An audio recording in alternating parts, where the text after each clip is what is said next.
Gente, na nossa última aula, eu terminei de falar com vocês sobre essa. A gente terminou de fazer essa introdução, né? Ao, como é que é mesmo, gente? A gente terminou de fazer a introdução ao absolutismo monárquico, né? Nós terminamos de falar do nascimento da era moderna. Agora, gente, o que nós vamos ter que fazer aqui é falar um pouco a respeito de cada um dos estados modernos, né? Vamos falar um pouquinho a respeito das características, né, desses países que vão surgir. Pessoal, o primeiro país a nascer na Europa como um estado moderno, o primeiro país como tal na Europa é Portugal. Tá? E nós temos que entender o nascimento do Estado moderno português como sendo pioneiro. E isso é que vai explicar, por exemplo, por que Portugal ter o pioneirismo na expansão marítima, porque foi o primeiro país. Portugal, na realidade, meninos, era um pedaço da Espanha. Né? Portugal era uma parte da Espanha, porque originalmente o que você tinha era um reino visigodo que foi invadido pelos árabes, e aí você tem a Guerra de Reconquista, né? A Guerra de Reconquista, que é um processo muito longo, muito sangrento, são 700 anos de guerra para que os ibéricos, os cristãos ibéricos, conseguissem retomar o controle do território de sua península. Né? Essa guerra de reconquista, ela se acelera no século XII, com um fenômeno conhecido como cruzadas ocidentais. Quando você tem o início das cruzadas, muitos franceses vieram à Espanha lutar ao lado dos espanhóis como uma forma de demonstração de cristianismo exacerbado. Em vez de ir por Oriente Médio longe pra cacete, vem lutar aqui mesmo. E em 1150, os espanhóis, a nobreza espanhola, e aí já se destaca um reino espanhol chamado Castela. Castela cede uma parte do território conquistado, uma parte do território libertado, né, aos nobres franceses que vieram lutar. Isso é relação de suzerania e vassalagem. Isso tem a ver com o feudalismo, 1150. Então, vem um monte de francês lutar. Quem que é o chefe desses franceses? É um cara lá, se chama Dinastia de Borgonha. Então, eles entregam uma parte do território libertado, um reino, para esse cara que era o chefe desses franceses. Então você terá a primeira vez que se ouve falar em Portugal, com mais ou menos a metade do território que o país tem, em 1150, quando os reis de Castela cedem aos franceses, liderados pela família de Borgonha, um pedaço da terra recém-libertada. Tá? Então, aí surge o reino de Portugal, mas ainda é um reino feudal, tá? Ainda é um reino que não tem a característica de uma monarquia absolutista, ainda era meio bagunçado. Tá? Essa família Borgonha vai governar esse reino meio, não é ainda uma monarquia certinho, bonitinho. Essa família Borgonha governa até 1383, quando morre o último dos reis da família Borgonha. Tá? Quando morre o último dos reis da família Borgonha, o trono fica vago, porque ele não deixou herdeiros legítimos. Filho bastardo não conta, filho fora do casamento não conta. Então, quando morre o último, acho que era Fernando, que era Dom Fernando de Borgonha, a Espanha declara, o reino de Castela, na realidade, declara que a razão de existir daquele reino independente era um acordo entre os reis de Castela e a família de Borgonha. Se a família de Borgonha não existe mais, dizem os espanhóis, agora o certo é que o território volte ao controle dos espanhóis, que o território volte para Castela. Então, Castela está de olho nesse reino, que agora, em 1383, já tem o seu tamanho definitivo. E a nobreza, a burguesia portuguesas não querem, já tem interesses diferenciados, língua diferenciada. Então, o que a burguesia e a nobreza portuguesa se unem em torno de um homem que era filho bastardo do rei lá de Borgonha, que era Dom João de Avis. Eles se unem em torno desse Dom João, declaram Dom João rei e se rebelam contra essa tentativa de retomada castelhana, o que dá início a um processo conhecido como Revolução de Avis, porque é liderada por esse tal Dom João, posteriormente Dom João I. Em 1385, vitória portuguesa, chama Batalha de Aljubarrota, que termina com a guerra contra os espanhóis. Os espanhóis estão definitivamente derrotados. Então eu posso dizer para vocês que a Revolução de Avis termina com uma vitória completa dos portugueses sobre os espanhóis e o nascimento do Estado moderno português. Dom João I, portanto, é o primeiro monarca moderno da Europa e o primeiro rei de Portugal. Tá? Então, está aí Portugal desde 1385. Na Espanha, o processo demora um pouquinho mais, tá? Porque os espanhóis eles vão ter que continuar lutando contra os árabes por mais ainda 150 anos, tá? Então, 150 não, mas 100 anos. Tá? Então, a luta entre os reinos espanhóis e os árabes continua, com o território árabe sendo cada vez mais reduzido, até que os árabes são donos de um pedacinho só do território espanhol. Tá? Nessa fase final da guerra contra os árabes, a Espanha, que antes era dividida em vários reinos, agora está dividida em dois, porque os reinos maiores foram englobando os menores. Então agora, no final do século XV, você tem dois reinos apenas, que são Aragão e Castela. Tá? E aí calhou de você ter a herdeira do reino de Castela e o herdeiro do reino de Aragão ali solteiros, né? Há um acordo, os dois se casam, Dona Isabel de Castela e Dom Fernando de Aragão, Castela muito maior, tá? O Dom Fernando de Aragão são no lucro. Casam-se os dois, e esse acontecimento, chamado Casamento dos Reis Católicos, marca a união dos reinos espanhóis, formando o que a gente chama de Espanha, tá? Dando origem à Espanha moderna. O filho de Dom Fernando de Aragão e Dona Isabel de Castela, eu não me lembro se é Filipe I, será o primeiro rei da Espanha moderna, será o primeiro rei de uma monarquia devidamente unificada. Certo, pessoal? Pouco tempo depois, os espanhóis completam sua vitória, terminam de derrotar os árabes. Na verdade, eles fazem um acordo, os árabes que restavam no extremo sul da Espanha, se eles aceitassem se submeter ao rei espanhol, e seriam anistiados e poderiam curtir sua religião numa boa. E depois que se renderam, foram massacrados. Tá? Filha da putagem do cacete. Então, o casamento dos reis católicos é o evento que marca o nascimento do reino espanhol. Agora, passando para o outro lado dos Pirineus, nós temos dois reinos aí que originalmente estavam muito ligados, que são os reinos da França e da Inglaterra. A verdade, pessoal, é que a França e a Inglaterra tinham uma união muito... Ao longo da Idade Média, houve uma aproximação muito grande entre França e Inglaterra. Não existiam os países, né? Eram só regiões. Por quê? Porque o Canal da Mancha era uma barreira muito mais fácil de ser superada do que os Pirineus. Então havia muito mais proximidade entre ingleses e franceses do que entre franceses e espanhóis. E muitos nobres ingleses obtiveram, por relação de suzerania e vassalagem, muitos nobres franceses obtiveram terras no sul da Inglaterra, muitos nobres ingleses obtiveram terras no norte da França. Isso, na Idade Média, era o famoso foda-se. Porque não interessa, que não era a França, não era a Inglaterra, eram regiões geográficas.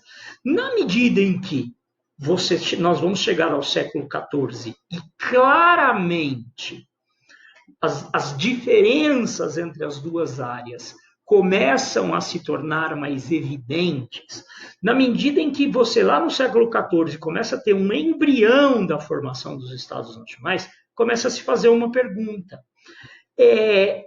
E aí, o norte da França, ele vai ficar... não, vamos mudar essa pergunta.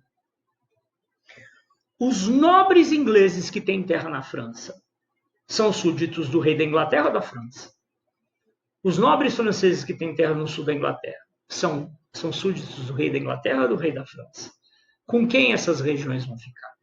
Tem um rei francês que governou no século XIII, ele morreu em 1270, Luís IX, que pressionou os nobres franceses a se retirar da Inglaterra. Isso não foi um grande problema, porque o sul da Inglaterra era pobre, mas o norte da França era rico pra cacete. O norte da França incluía aí as regiões que hoje são as regiões da Bélgica, chama Flandres, né? Flandres, não é Flanders, não, dos Simpsons. Essa era uma região riquíssima por causa da produção de lã, eu falei para vocês. Região da Champanha, né? Onde se inventou a bebida que chama champanhe, né? Essa era uma região riquíssima. E quando você começa a ter uma formação, uma separação, os nobres ingleses não estão a fim de deixar para trás suas terras na França. E também não estão a fim de se submeter ao rei ao rei francês. Então, você vai criar uma disputa. E aí, o norte da França é sul da Inglaterra ou é norte da França? Aquela região é norte da França ou sul da Inglaterra? Essa região vai ser o norte da França, porque os franceses vão vencer a pendência. Em 1337, morreu lá um rei da França sem deixar herdeiros. Ele era primo do rei da Inglaterra. O rei da Inglaterra falou, beleza, vou assumir, vou transformar isso aqui num Reino Unido. A nobreza francesa não aceita o rei da Inglaterra como rei da... Não aceita a formação desse Reino Unido. Alegam lá uma baboseira chamada Lei Sálica. Não, ele é parente do falecido pelo lado da mãe, então não pode. Ele é do lado materno da família, então não pode. Alega uma bobagem qualquer para descartar o cara. O cara fala, então tá, eu não vou ser rei dos dois territórios, mas o norte da França vai ser meu. E invade a França. Invade a França com uma superioridade militar muito significativa. Tá? E esse evento dá início à chamada Guerra dos 100 Anos. Muitos autores modernos costumam dizer o seguinte, na verdade nunca houve uma Guerra dos 100 Anos, mas é um conjunto de conflitos que, por terem acontecido muito próximos, acabamos chamando de Guerra dos 100 Anos. Agora, esse termo Guerra dos 100 Anos é um termo muito que pegou, né? É um termo muito forte, então eu acho muito difícil pararem de usar Guerra dos 100 Anos, mas entendam que é um grande conjunto de guerras, né, que se uniu formando esse bloco Guerra dos 100 Anos, que tem uma primeira fase, onde os ingleses obtiveram vitórias espetaculares, tudo indicava a vitória inglesa completa, de repente os franceses viram o jogo numa segunda fase, e a terceira fase começa com amplas vitórias inglesas, mas aí entra na jogada uma moça que sai do meio do nada lá, Joana d'Arc, e que se une ao rei, busca o rei, nem Paris estava, porque tinham perdido Paris para os ingleses, busca o rei lá onde o rei está e fala, não, eu quero lutar ao seu lado. E Deus me falou para vir lutar ao seu lado. E o rei fez isso. Falou assim, gente, essa mulher caiu do céu, porque ele vai usar ela para fazer publicidade. Essa palavra nem existia, né? Então, aí, seus vagabundos, enquanto vocês estão aí deitados no sofá assistindo televisão, tem uma moça aqui para lutar em nome do rei da França. Então, a presença de uma mulher no campo de batalha, aquilo era uma coisa completamente fora do normal, ela causa uma onda de fervor patriótico aí, religioso, uma coisa louca. E os franceses conseguem virar o rumo da guerra, os ingleses são derrotados e expulsos, a França, então, se consolida. A vitória francesa na Guerra dos 100 Anos, lá em 1453, tem autor que fala, não, ainda teve mais conflito. Então, 116 anos no mínimo. Tá? 116 anos no mínimo. É interessante, então, que a vitória francesa define as fronteiras definitivas entre França e Inglaterra. Beleza, pessoal? Joana d'Arc não chegou a ver a conclusão da guerra, porque ela acabou sendo aprisionada pelos ingleses E como os ingleses não tinham do que acusá-la, porque ela era uma heroína nacional do inimigo e tudo mais, acusou-ela de bruxa, acusou-ela de bruxaria. E a queimam viva como bruxa, coisa horrorosa. Quando virou um papa virou francês, quando um francês virou papa mais adiante lá, conseguiram canonizá-la como santa. Então, olha que interessante essa questão do nacionalismo. Para os ingleses, bruxa, para os franceses, santa. Para os franceses, heroína, para os ingleses, bandida, mardita. Tá? Então, é isso, é isso. Estão se formando países, né, pessoal? E agora, então, decidida essa questão relativa à separação dos países, vamos começar a falar da França, depois a gente fala da Inglaterra. Na França, quem liderou o país na guerra se pronuncia dinastia Valois, dinastia de Valois, tá? Dinastia Valois. E essa dinastia, é dessa dinastia que se originaram os primeiros reis franceses, tá? E esses reis franceses, apesar de eles ainda não terem um poder absoluto, apesar de a gente ainda não poder falar que eles eram monarcas absolutistas, eles já estavam muitos passos adiante daquelas tradições medievais. Eles já tinham um poder razoável em todo o país, né? É um processo que não é de uma vez. Mas o importante é a gente entender o quê? Os reis da dinastia Valois governaram a França. Vamos pegar o final da Guerra dos 100 Anos, 1453. Até 1559, 1453, 1559 dá 106 anos. Durante 106 anos, os reis da dinastia Valois governaram de forma relativamente estável. Qual que é o problema? O problema é que começa a reforma religiosa. Entendam que as coisas estão acontecendo assim, né? A gente ainda nem falou de renascimento cultural e artístico. Vamos falar de renascimento, vamos falar de reforma, mas eu preciso que vocês... Está tudo acontecendo ao mesmo tempo, mas eu só tenho uma boca, então eu não posso falar em várias frentes distintas, né? Eu preciso que vocês entendam que a Inglaterra, a França, vai ser atingida pelo furacão da reforma religiosa.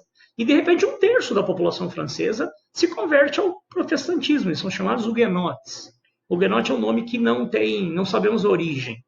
Huguenote é um protestante calvinista francês. Esses caras vieram sair aqui no Brasil em 1555, né? Na invasão lá de Villers-Gagnon, invasão ali que levou à ocupação do Rio de Janeiro. Mas esses huguenotes franceses, esses protestantes franceses, eles vão ser perseguidos. Um terço da população da França vai ser colocada na ilegalidade. E isso naturalmente levará a uma sangrenta guerra civil. Uma sangrenta guerra civil, que é conhecida simplesmente pelo nome de Guerra de Religião na França, mas que é um dos conflitos religiosos mais sangrentos da Europa, se não o pior daquele momento. Um conflito extremamente sangrento, onde nós teremos inclusive um evento terrível, que é o chamado Massacre da Noite de São Bartolomeu, né? Que é talvez o mais infame evento das guerras religiosas europeias ali no período do século XVI. Em 1572, o rei da França propõe ao líder protestante, o líder protestante chamava Henrique de Bourbon e Navarra. O rei da França oferece sua irmã em casamento ao Henrique de Bourbon e Navarra, como se para selar uma paz. Eles começaram a negociar a paz.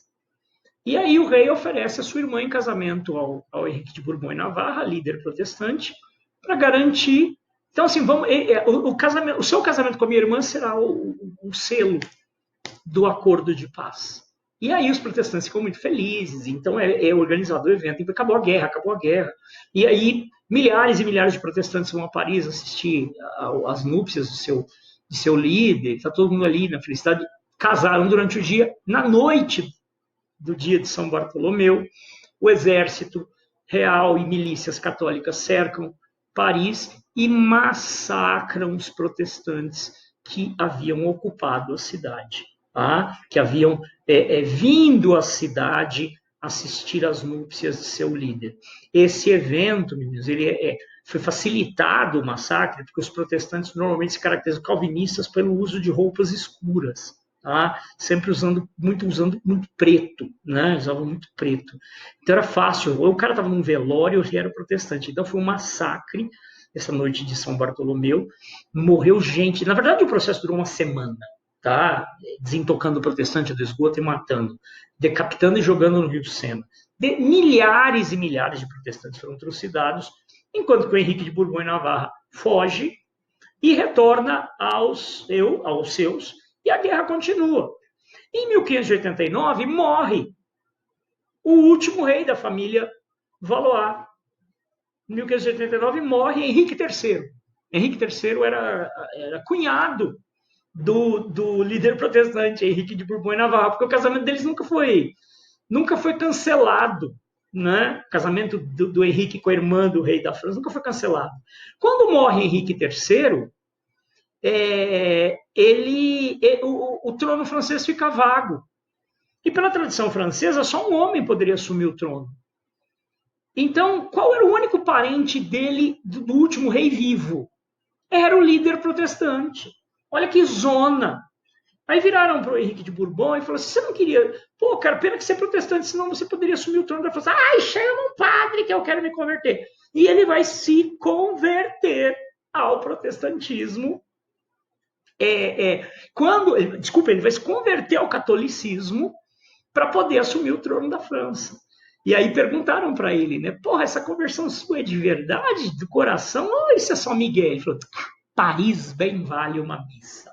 Tá? E se converteu ao catolicismo, assumindo o trono da França como rei Henrique IV, dando origem a uma nova dinastia, que é a dinastia Bourbon, que vai até a Revolução Francesa.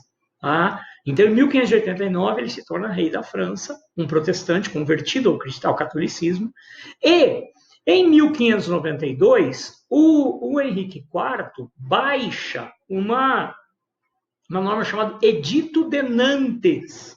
Edito de Nantes, tem quem fale édito, tá? Edito ou édito de Nantes, tá? Aí eu vou falar edito porque aí vocês lembram do Benedito, tá? O Edito de Nantes, ele põe fim à guerra de religião na França em 1592, permitindo inclusive que a França dê um salto de desenvolvimento muito significativo, aonde ele vai legalizar, vai autorizar a prática do protestantismo no território francês, estabelece uma política rara na época de liberdade religiosa, e ainda irá permitir que os franceses mantenham algumas cidades fortificadas ou praças fortes, cidades fortificadas sob seu controle. Então, ele irá aceitar na França que os protestantes mantenham algumas cidades autônomas. Tá? Essas cidades ou praças fortes, né? A mais importante era La Rochelle, quem assistia lá, todo mundo deu Cris lembra, La Rochelle. Tá? O Henrique IV, no entanto, não vai ter um reinado longo, porque ele acabará sendo assassinado por um radical católico. Tá? Ele vai acabar sofrendo um atentado de pessoas que não concordavam aí com esses benefícios cedidos aos protestantes. E, né, bom, fazer o quê?